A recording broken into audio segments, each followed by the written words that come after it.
ಮುಂದೆ ವೃಶ್ಚಿಕ ರಾಶಿ. ವೃಶ್ಚಿಕ ರಾಶಿಗೆ ವ್ಯಯದಲ್ಲಿ ಶುಕ್ರ, ರಾಶೀಶನು ಕುಜನು ಸ್ವಕ್ಷೇತ್ರದಲ್ಲಿ, ಅದೊಂದು ರುಚಕ ಮಹಾಯೋಗ ನಡೆಯುತ್ತೆ. ರವಿಯೂ ಬರ್ತಾನೆ, ಕುಜನ ಬಲ ಸ್ವಲ್ಪ ಕಡಿಮೆ ಆಗ್ತದೆ.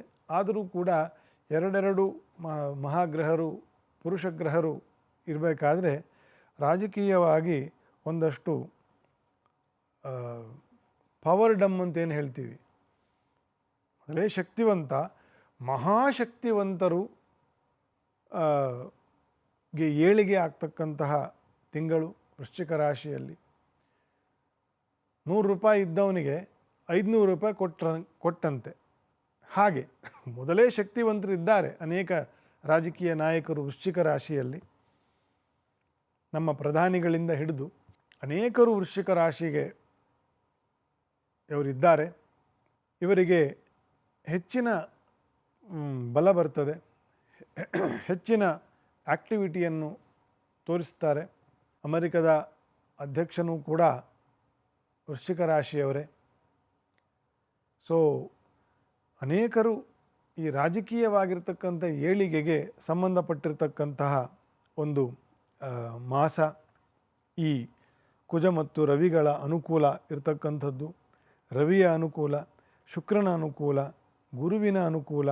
9ನೇ ಮನೆಯಲ್ಲಿ ಗುರು, ದ್ವಿತೀಯಾಧಿಪತಿ ನವಮದಲ್ಲಿ ಬಂದರೆ ವ್ಯವಹಾರದಲ್ಲಿ 100 ರೂಪಾಯಿ ಸಂಪಾದನೆ ಮಾಡೋ ಜಾಗದಲ್ಲಿ 500 ರೂಪಾಯಿ ಸಂಪಾದನೆ ಮಾಡ್ಬೋದು, ಆಗುತ್ತೆ.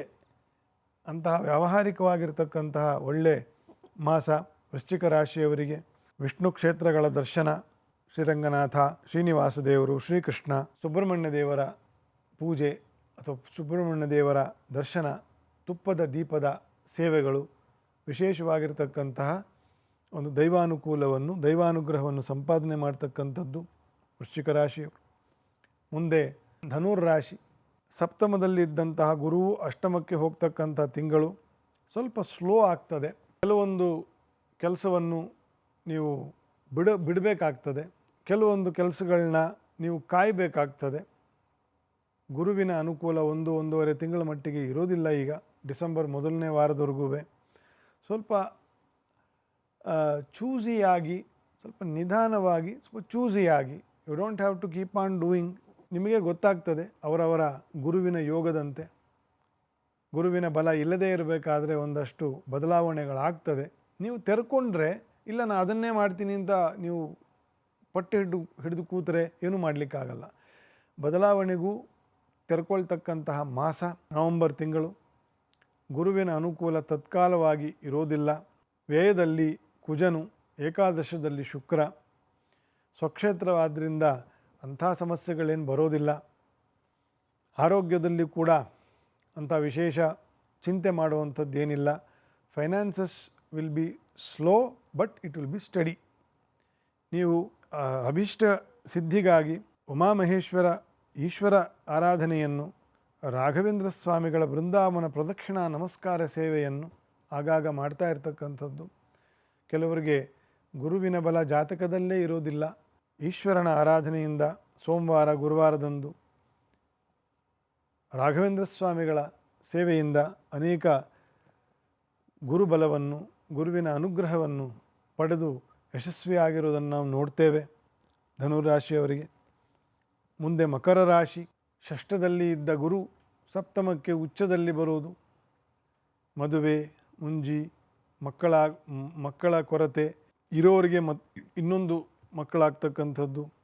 ಮದುವೆಯ ದಾಂಪತ್ಯದಲ್ಲಿ ಒಂದು ಶುಭವಾಗಿರ್ತಕ್ಕಂಥ ಮನಸ್ಸು ಬರ್ತಕ್ಕಂಥದ್ದು. ಮಿಸ್ಅಂಡರ್ಸ್ಟ್ಯಾಂಡಿಂಗ್ಸ್ ಇದ್ದರೆ ಅದು ಸರಿಯಾಗ್ತಕ್ಕಂಥದ್ದು. 7ನೇ ಮನೆಯಲ್ಲಿ ಉಚ್ಚ ಗುರುವಿನ ಫಲ. Make best out of it ಅಂತ ತುಂಬ ಒಳ್ಳೆಯ ಫಲ ಇರ್ತಕ್ಕಂಥದ್ದು ಒಂದು ತಿಂಗಳು, ಡಿಸೆಂಬರ್ ಫಸ್ಟ್ ವೀಕ್ವರೆಗೂ. ಅದರಲ್ಲಿ ನಿಮ್ಮ ಸಂಬಂಧದಲ್ಲಿ ಏನು ಬೆಸ್ಟ್ ಇದೆಯೋ ಅದನ್ನು ಚೆನ್ನಾಗಿ ಸಾಧನೆ ಮಾಡಿಕೊಳ್ಳಿ.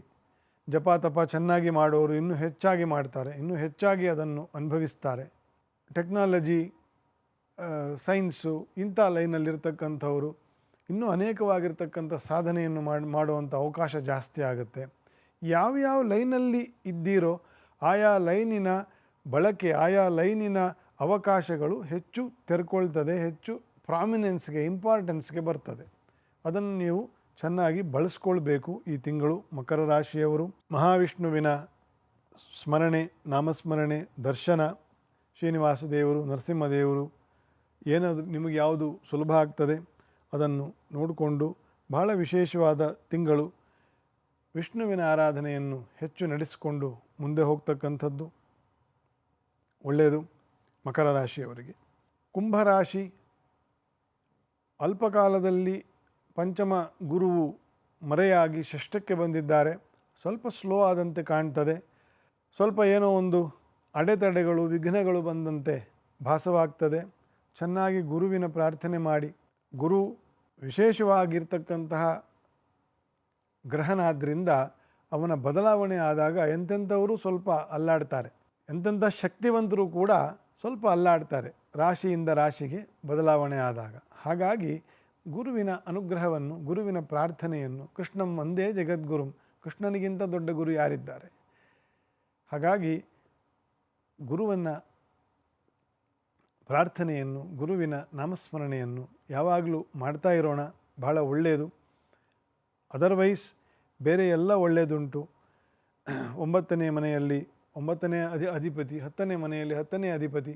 ಸೊ ಇದೆಲ್ಲ ಒಳ್ಳೆ ತಿಂಗಳಿನ ಲಕ್ಷಣ. ಗುರುವಿನ ಅನುಕೂಲ ಸ್ವಲ್ಪ ಕಡಿಮೆ ಇರ್ತದೆ. ಸ್ವಲ್ಪ ತಾಳ್ಮೆಯಿಂದ, ಗುರುವಿನ ಧ್ಯಾನದಿಂದ, ಗುರುವಿನ ಪ್ರಾರ್ಥನೆಯಿಂದ ಮುನ್ನಡೆಯಿರಿ, ಭಾಳ ಒಳ್ಳೆಯದಾಗ್ತದೆ. ಫೈನಾನ್ಸಸ್ಸು ಕೂಡ ಸ್ವಲ್ಪ ಸ್ಲೋ ಆಗ್ತದೆ, ಸ್ವಲ್ಪ ತಡೆ ಬರ್ತದೆ. You have to have patience ಈ ತಿಂಗಳು. ಕುಂಭರಾಶಿಯವರು.